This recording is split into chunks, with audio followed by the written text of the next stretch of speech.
Hello and welcome to episode 17 of my A to Z stitch series. We're on letter Q now and we're learning the quadruple treble crochet stitch. So let's spin the spinner and find out what we're going to make.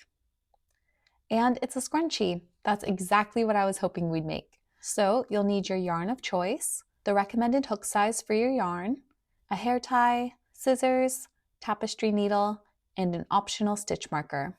If you've been following along, then you know I've made some pretty bad scrunchies, so we're going to start with my favorite way to make the base. Make a slip knot, pop that on your hook, and we're going to attach it to the hair tie with a slip stitch. So hold the yarn above the hair tie, and then insert your hook into it, yarn over, pull through, and finish the slip stitch. Then chain 2, and we'll start making some puff stitches. These are super easy. Start by yarning over, then insert into the hair tie, yarn over and pull through, then again, yarn over, insert into the hair tie, yarn over and pull through. You should have 5 loops on your hook, yarn over one more time and pull through all of them. And there's our first puff. Let's do another one. Yarn over first, insert into the hair tie, yarn over and pull it through, then do it again. Yarn over, insert, yarn over, pull through, and yarn over one more time and pull through all 5 loops. So just keep making puff stitches until the hair tie is completely covered. Keep sliding the stitches you made to the side to make more room, and then continue adding puff stitches. You don't need to crochet a specific amount, but you do want it to be fully covered. So keep going and I'll meet you at the end.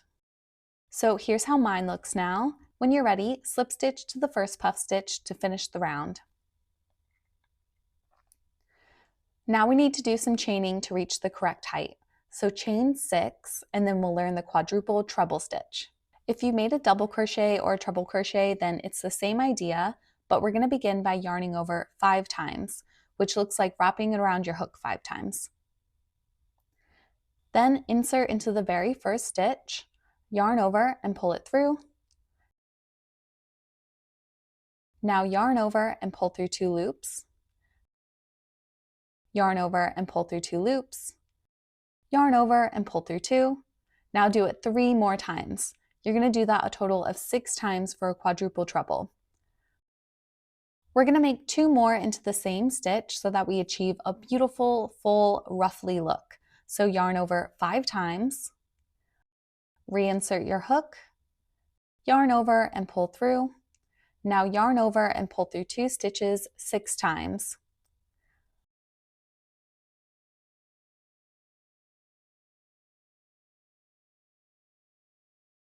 Low key, such a fun stitch to make. Let's make 1 more into the same stitch. Yarn over 5 times, then reinsert, yarn over and pull through. Now yarn over and pull through 2 6 times.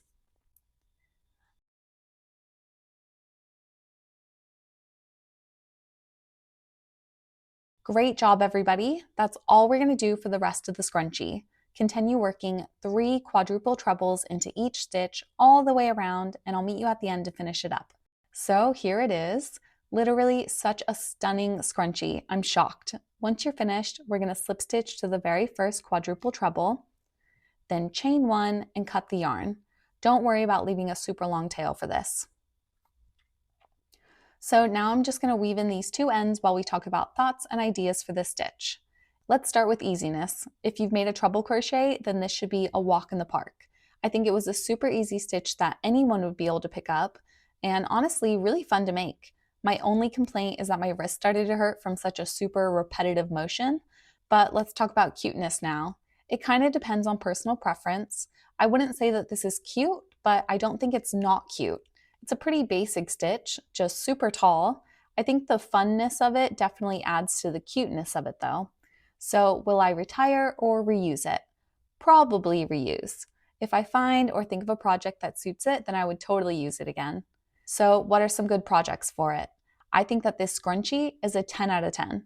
And I also think that this would work for a lot of wearables. I'm picturing flowy dresses, skirts, tops, or using it like this and creating beautiful ruffles that work up super quickly.